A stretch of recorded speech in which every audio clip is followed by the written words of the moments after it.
Ce matin, en début d'audience, c'est presque le procès de la victime. Denis, 33 ans, décrit comme alcoolique, violent et feignant. Plus personne ne veut l'accueillir. Sa famille semble même soulagée qu'il reparte à Niort avec son oncle Tatou, aujourd'hui dans le box des accusés.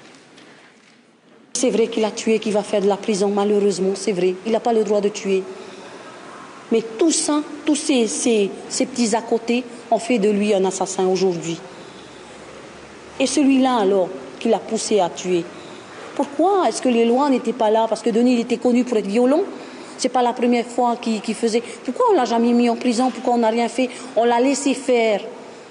Dans le box, l'accusé dénote avec la violence des coups portés. Copraculteur de 53 ans, l'homme reconnaît facilement les faits. Décrit comme alcoolique lui aussi, mais calme, voire vulnérable, il vit seul, à 138 mètres de son neveu.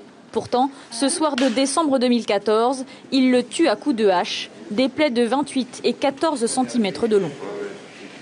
Il faut quand même avoir un drôle d'état d'esprit pour tuer quelqu'un qui dort, parce qu'il dormait, la victime dormait, avec 2 coups de hache. Donc non seulement il en donne un premier, mais il en donne un second pour être bien sûr qu'il est bien mort. Donc il faut avoir quand même un drôle d'état d'esprit pour faire ça. Donc quand ce témoin le présente comme quelqu'un d'exemplaire, je pense qu'on ne connaît pas la même personne. Une dispute avait éclaté entre les deux hommes dans la journée au sujet du partage de l'argent du Copra et sur fond d'alcoolisation massive.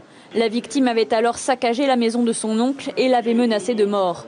Pour expliquer son geste, l'accusé dit avoir eu peur. Le lendemain, constatant le décès de son neveu, Tatou s'était dénoncé au maire de l'atoll.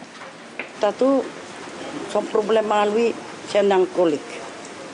Mon fils aussi, c'est un alcoolique. Ils aimaient boire. Et ils aimaient aussi faire le fier, tous les deux. Les expertises notent une altération du discernement chez l'accusé due à la consommation excessive d'alcool. Poursuivi pour meurtre avec préméditation, il encourt 30 ans de prison. Le verdict est attendu demain.